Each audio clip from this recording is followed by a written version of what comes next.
네, 오늘의 정치권 관심 뉴스들 진단해보는 나이트 포커스 정호김, 김영주 전직 의원 두 분 모셨습니다. 어서 오십시오.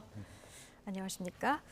자, 인요한 혁신위원장이 당 지도부와 중진 또 대통령 측근 인사들을 향해서 총선 불출마 또는 험지 출마를 촉구했는데요. 당내 파장이 클 것 같습니다. 영상 먼저 보고 오시겠습니다.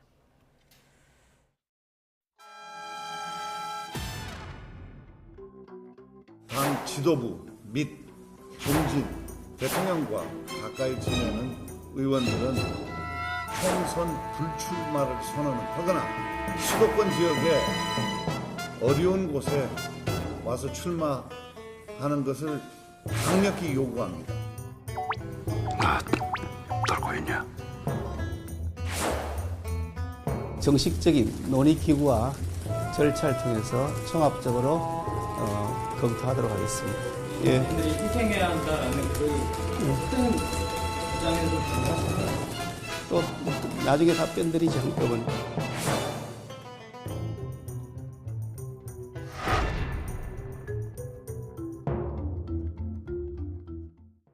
네, 지금 뭐 떨고 있거나 화가 난 의원들 좀 있을 것도 같은데요. 어쨌든 오늘 국민의힘 혁신위가 당 지도부, 중진 그리고 대통령과 가까운 사람들 출마하지 말거나 아니면 수도권 험지에 출마할 것을 강력히 요구한다. 자, 이렇게 얘기를 했습니다. 자, 인요한 혁신위의 그 2호 쇄신안의 핵심 내용이 이건데요. 어떻게 보십니까? 이제 계속해가지고 그 정치권이 국민의힘 혁신위를 주목하게 만드는 효과는 본 것 같은데요. 네. 여기 보면은 이제 결국은 뭐 김기현 대표를 포함해가지고 전체적으로 지금 타겟으로 누굴 삼았는가 보면은 소위 일기 윤핵관을 지금 타겟으로 삼고 있는 게 아닌가 이런 예. 생각이 들 정도예요. 장제원 의원도 포함될 것 같고요. 또 옛날에 그 윤한홍 의원이 사실은 그 대통령 취임 네. 때까지 굉장히 이름이 특히 네. 용산 이전이라든지 이런 분들이 지금 그 아무래도 대상이 되지 않을까. 그러면은 그 자체로 보면은 대통령과 친한 사람들을 어찌됐든 간에 지금 어려운 과제를 던지는 자체만으로도 여론상으로는 아, 뭔가 국민의힘이 변하고 있구나라는 네. 인식을 주기에는 충분할 것 같은데요. 저는 좀 이건 순전히 개인 생각인데 아, 이제 일기 윤핵관의 시대는 끝났구나. 그렇기 때문에 윤핵관의 이름으로 당신들 험지 가시오 그러면서 지금 현재의 윤핵관은 다른 사람들이구나 이런 상상을 하게 만드는 그러셨어요. 대목이에요. 예. 그러니까 이 사람들은 더 이상 윤핵관이 아닐 수도 있겠다라는 상상을 개인적으로 해보게 됩니다. 예.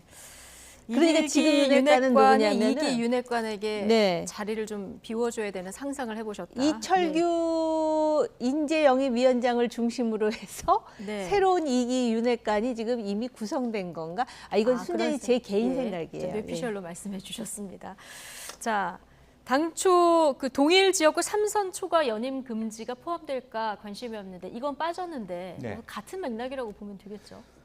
어쨌든 지금 이제 뭐 강한 근거라고는 얘기를 네. 합니다만은 최종적으로 뭐 최고위라든지 당 대표가 어떻게 안을 받아서 이것을 어느 정도 받을 것인가 이제 봐야 될 것 같은데 어쨌든 기본적으로는 인요한 위원장이 굉장히 잘하고 있는 것 같습니다. 예. 그러니까 1호안은 로키로 하면서 2호안은 그야말로 폭탄처럼 던져버린 건데요. 그러면서 실제로 보면 이제 3선에 대해서 이제 내부 논란이 좀 있을 수 있어요.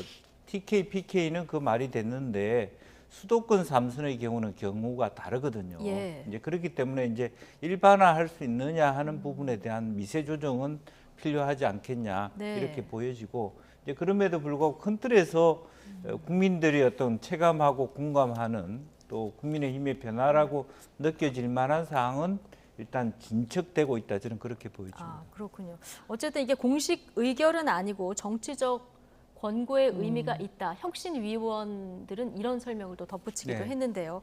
어쨌든 인요한 위원장은 강력히 요구한다라는 아주 강력한 표현을 쓰긴 했습니다. 문제는 당에서 수용할지 여부 아니겠습니까? 네. 자, 인요한 위원장이 당 분위기를 수용할 수밖에 없게 만들어나겠다 이렇게 얘기를 했습니다마는 벌써부터 뭐 당내에서는 대통령하고 가까운 사람 기준을 어떻게 정하냐, 다 뺐다가 민주당한테 자리 내주면 어떡하냐 이런 뭐 의견들이 좀 나오는 것 같기도 하고요. 얼마나 수용할까요, 당에서? 근데 지금 그 지역구를 보면 네. 다 뺐다가 민주당에게 자리 내주는 지역구는 아니에요. 네. 그러니까는 험지냐 아니냐로 보면 전혀 험지가 아닌 지역이기 때문에 제가 네. 지난주에도 그 말씀을 드린 것 같은데 그렇기 때문에 지금 그 소위 중진이고 친한 분으로 이렇게 이제 그 지목된 분들은 상당히 지금 불쾌하고 불안하지 않을까. 그런데 사실은 혁신위가 의사결정 기구는 아닙니다. 네. 그러니까 혁신위에서 의결을 한다 그래서 과연 최고위가 다 받을 것인가. 이제 그 모양을 보면 지금 국민의힘의 권력 지형이 어떤가를 우리가 확인할 수가 있는 것이죠. 그러니까 혁신위가 의결을 했는데 최고위에서 이거를 받아들인다. 그러면 분명히 혁신위의 목소리가 커지는 것이고 그러다 보면 또 여러 가지 이제 상상력이 동원되겠죠. 혁신위 네. 뒤에 누가 있다. 뭐 이런 얘기가 나올 수도 있거든요. 예. 왜냐하면 정치라는 게요. 보이는 게 다가 아니기 때문에 그렇습니다. 그다음에 또 하나 다 뺐다가 민주당이 지역구 내주면 어쩌냐는 우려는 그래서 할 필요가 없는 것이고 그러면 대통령과 가까운 사람의 기준은 무엇인가 얘기했잖아요. 예. 지금 현재 국민의힘의 대통령과 안 가까운 사람이 누가 있을까요? 원외에는 좀 있어요. 근데 원내에 있는 사람으로 안 가까운 사람?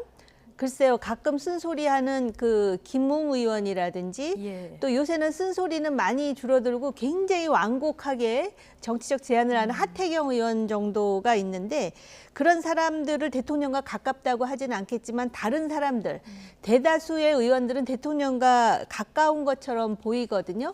그렇기 때문에 이것을 자기적으로 하지 않고 진짜 혁신이다. 뭔가 혁신위원장이 정말 일을 하는구나라는 네. 그런 대중의 인식을 주기 위해서 또 나름대로 굉장히 치밀한 그런 계획이 필요하지 않을까 싶어요. 예. 홍준표 대구시장이 혁신이란 바로 이런 것, 모처럼 만에 이제 칭찬을 하기도 했는데 어쨌든 저 김기현 대표 같은 경우에는 대표기도 하고 중진이기도 하고요. 또 대통령과 친하기도 하다 보니까 가장 또 주목이 되는데 제안이 오면 검토하겠다. 이게 원론적인 네. 답변을 내놨는데요. 자, 혁신위가 꼽은 대상자 가운데 아직까지 명확하게 내가 어떻게 수용하겠다 이런 입장을 밝힌 사람은 없는데 자, 초선인 이용 의원, 대통령을 그 당선인 시절부터 이렇게 수행했던 그런 인물인데 후보 시절부터 나는 받아들이겠다의 첫 화답이 나왔어요. 네. 이거 어떻게 봐야 될까요? 실제로 본인은 지역에 뛰려고 노력하다가 잘 안 된 배경을 또 갖고 있어요. 근데 본인 스스로 포기할 만큼 됐는데 네. 실제로 이 타이밍을 절묘하게 해서 화답한 것처럼 이제 그렇게 한 것이죠. 그렇다고 제가 진정성이 없다고 얘기할 네. 그 생각은 전혀 없습니다. 네. 그러니까 실제적으로 본인 스스로가 말하자면 현장 지역에 내려가서도 별로 경쟁력이 없어 보이고 또 어쨌든 본인이 대통령 직원에서 모신 사람이기 때문에 예. 스스로 그 헌신, 희생을 한다 이런 타이밍이고 오히려 이런 타이밍에 그렇게 희생과 헌신을 할 경우에는 또 다른 기회가 있을 수 있고 여당 아니겠습니까? 예. 이제 그런 부분들이 저는 있다고 보여지고 이것이 시금석을 삼아서 다른 사람들도 그렇게 할 수 있는 계기를 만들 수 있다. 뭐 그렇게 되면 좋지 않겠나 그렇게 네, 보여집니다. 뭐 제2의 이용 의원이 나올지 이것도 좀 지켜봐야 될 것 같고요. 근데 이용 의원이 대통령과 워낙 가깝다고 알려지다 보니까 자, 앞서 이제 혁신이 뒤에 누가 있나 이런 뭐 물음표도 나온다는 말씀을 해주셨는데요. 당장 민주당에서 뭐라고 오늘 논평을 냈냐면요.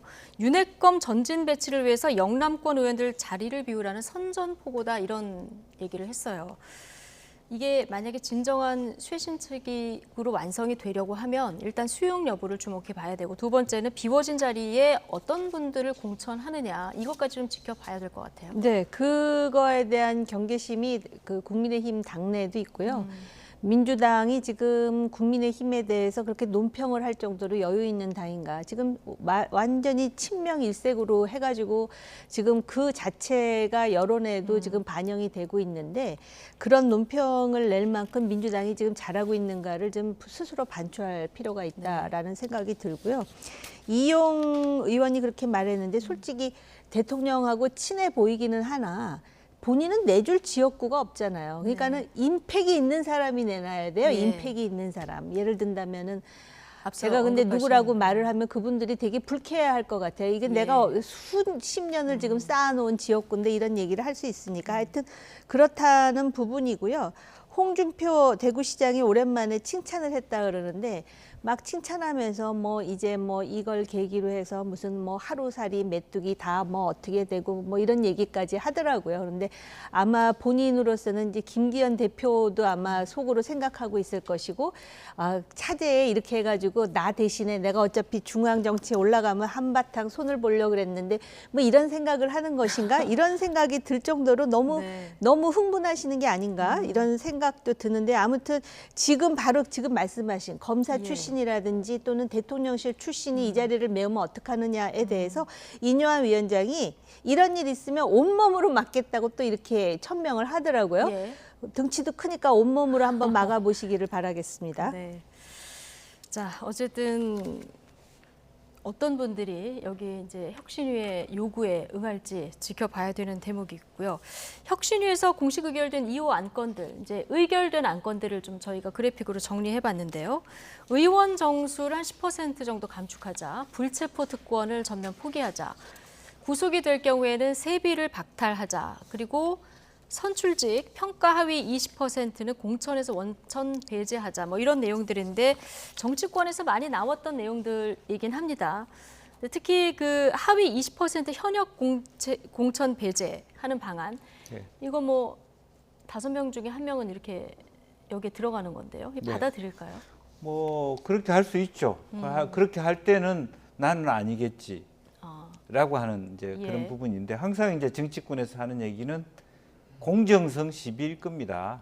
그러니까 20% 안에 내가 들어가는 부분의 평가를 누가 하고 어떤 항목으로 사실은 정치권이 솔직히 그동안에는 정말 뭐 예컨대 김건태라고 하는 사람한테 빵점을 주는 사건도 있었거든요. 민주당에서 과거에.